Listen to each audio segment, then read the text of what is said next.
बहुत देर से अपनी बीवी प्रेमा को सजता संवरता देख बलवीर से रहा नहीं गया। उसने पूछा, क्यों जी, आज क्या खास बात है? देखो जी, कहते हुए प्रेमा उसकी ओर पलटी। उसका जूड़े में फूल खोंचता हुआ हाथ वहीं रुक गया। आपको कितनी बार कहा है कि बाहर जाते समय टोका टाकी ना किया करो, फिर भी आज मुझे जनप्रतिनिधि की ट्रेनिंग लेने जाना है। प्रेमा ने जूड़े में फूल खोस लिया। उसके बाद उसने माथे पर बिंदिया भी लगा ली। अरे हाँ, बलबीर को भी याद आया, कल ही तो चौधरी दर्जन ने कहलवाया था कि इलाके के सभी जनप्रतिनिधियों को ब्लॉक दफ्तर में ट्रेनिंग दी जानी है। उसने होठों पर जीभ फिराकर कहा, प्रेमा जरा संभल कर, आजकल हर जगह का माहौल बहुत ही खराब है। कहीं जानती हूँ, प्रेमा ने मेज से पर्स उठा लिया। अच्छी तरह से जानती हूँ, देख लो, बलबीर ने उसे चेतावनी दी। कहीं दुर्जन अपनी नीचता पर ना उतर आए। अजी कुछ ना होगा, कहकर प्रेमा घर से बाहर निकल गई। प्रेमा जब 7वीं क्लास में पढ़ा करती थी, तभी से वह देश की राजनीति में दिलचस्पी लेने लगी थी। शादी के बाद वह गांव की औरतों से राजनीति पर ही बातें किया करती।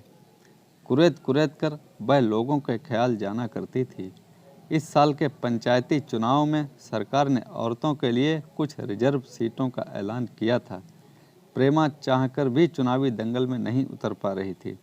गांव की कुछ औरतों ने अपने नामांकन पत्र दाखिल करा दिए। तभी एक दिन उसके यहाँ दुर्जन आया और उसे चुनाव लड़ने के लिए उकसाने लगा। इस पर बलवीर ने खींचते हुए कहा था, नहीं चौधरी साहब, चुनाव लड़ना अपने बूते की बात नहीं है। क्यों भाई? दुर्जन ने पूछा। ऐसी क्या बात हो गई? हमारे पास पैसा नहीं है ना? बलवीर ने कहा। तू चिंता ना कर, दुर्जन ने छाती ठोंक कर कहा। वैसे इस चुनाव में ज़्यादा पैसों की ज़रूरत नहीं है, फिर भी जो भी खर्चा आएगा उसे पार्टी दे देगी। तो क्या यह पार्टी की तरफ से लड़ेगी? बलवीर ने पूछा। हाँ, दुर्जन ने मुस्कुराकर जवाब दिया। मैं ही तो उसे पार्टी का टिकट दिलवा रहा हूँ। फिर ठीक है, बलवीर बोला। इस प्रकार प्रेमा उस चुनावी दंगल में उतर गई। सच में चौधरी दुर्जन ने चुनाव प्रचार का सारा खर्चा पार्टी फंड से दिला दिया। प्रेमा भी दिन रात महिला मतदाताओं से मुलाकात करने लगी थी। उसका चुनावी नारा था, शराब हटाओ, देहात बचाओ। चुनाव होने से पहले ही मतदाताओं की हवा प्रेमा की ओर बहने लगी। चुनाव में वह भारी बहुमत से जीत गई। एक उम्मीदवार की तो जमानत तक हो गई थी। तब से चौधरी साहब का प्रेमा के यहाँ आना जाना कुछ ज़्यादा ही होने लगा था। गांव से निकलकर प्रेमा सड़क के किनारे बस का इंतजार करने लगी। वहाँ से ब्लॉक दफ्तर तकरीबन 20 किलोमीटर दूर था। बस आई तो वह उसमें चढ़ गई। बस में कुछ और सभापति भी बैठी हुई थी। वह उन्हीं के साथ बैठ गई। ब्लॉक दफ्तर में काफ़ी चहल पहल थी। प्रेमा वहाँ पहुँची तो माइक से हेलो हेलो कहता हुआ कोई माइक को चेक कर रहा था। उस शिविर में राज्य के एक बड़े नेता भी आए हुए थे। मंच पर उन्हें माला पहनाई गई। उसके बाद उन्होंने लोगों की ओर मुखातिब होकर कहा, भाइयों और बहनों, आप लोग जनता के प्रतिनिधि हैं। यहाँ आप सबका स्वागत है। तजुर्बेकार सभासद आपको बताएंगे कि आपको किन किन नियमों का पालन करना है। इस शिविर में आप लोगों की मदद यही तजुर्बेकार जनप्रतिनिधि किया करेंगे। आपको उन्हीं के बताए रास्ते पर चलना है। प्रेमा की नज़र मंच पर बैठे चौधरी दुर्जन पर पड़ी। वह खास सभासदों के बीच बैठा हुआ था। समारोह खत्म होने के बाद दुर्जन प्रेमा के पास चला आया। उसने उससे अपनेपन से कहा, प्रेमा जरा सुन तो। जी, प्रेमा ने कहा। दुर्जन उसे एक कोने में ले गया। उसका हाथ प्रेमा के कंधे पर आते आते रह गया। उसने कहा, कल तुम मुझसे मेरे घर पर मिल लेना, मुझे तुमसे कुछ ज़रूरी काम है। जी, कहकर प्रेमा दूसरी औरतों के पास चली गई। ट्रेनिंग के पहले ही दिन इलाकाई जनप्रतिनिधियों को उनके फर्ज की जानकारी दी गई।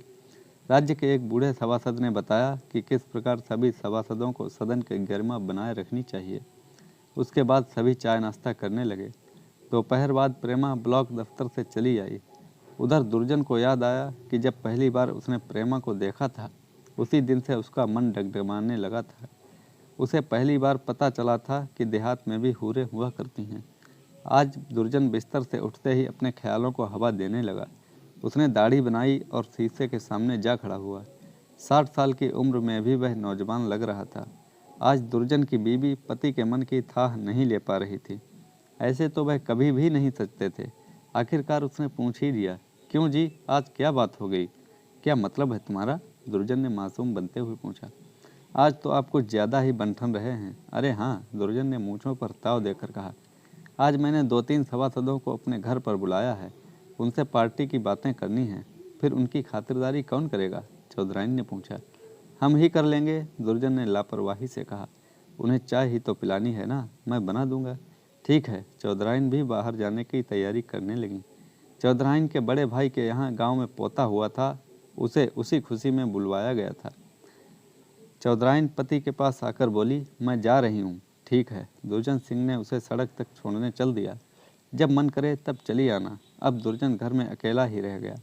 प्रेमा को उसने सोच समझकर ही बुलाया था। वह बार बार घड़ी देखता और मन में लड्डू फोड़ता। दुर्जन ने अपने कपड़ों पर इत्र छिड़का और खिड़की पर जा खड़ा हुआ।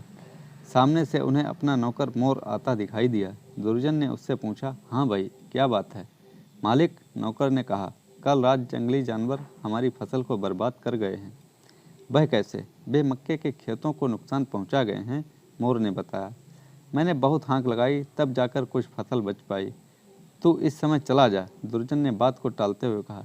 इस समय मेरे पास कोई खास मेहमान आने वाला है, मैं कल आऊँगा। ठीक है, मालिक मोर हाथ जोड़कर चल दिया। अब दुर्जन था और उसकी कुलबुलाती ख्वाहिशें थीं। वह वहीं आंगन में एक कुर्सी पर बैठ गया और आंखें मूंद कर प्रेमा की छवि को अपनी आंखों में भरने लगा। चूड़ियों की खनक से दुर्जन ने अपनी आंखें खोली। सामने हूर की तरह खूबसूरत प्रेमा खड़ी थी। वह मुस्कुराते हुए बोला, आ प्रेमा, तेरी लंबी उम्र है। मैं अभी अभी तुझे ही याद कर रहा था। और सुना। दुर्जन उसकी ओर घूम गया। शिविर में तुमने कुछ सीखा या नहीं? बहुत कुछ सीखा है मैंने चौधरी साहब, प्रेमा ने हंसते हुए कहा। मैं चाहता हूँ कि तुझे मैं एक दबंग नेता बना दूँ। दुर्जन उसके आगे चारा डालने लगा। जी, प्रेमा बोली। दुर्जन ने कहा, यह सब सिखाने वाले पर ही निर्भर करता है। जी। देख प्रेमा, दुर्जन ने चालबाजी से कहा, सोना भी आग में तपकर ही चमकता है। जी, आ अंदर चल कर बातें करते हैं। इतना कहकर दुर्जन कुर्सी से उठ गया। चलिए कहकर प्रेमा भी उसके पीछे पीछे चल दी। बैठक में पहुंचकर दुर्जन ने प्रेमा को सोफे पर बैठा दिया और उसे एक बहुत बड़ा एल्बम थमा दिया। तब तक तू इसे देखती रहे। मैं ज़िंदगी में जो भी काम किए हैं उनमें से इन सभी का लोका जोखा है।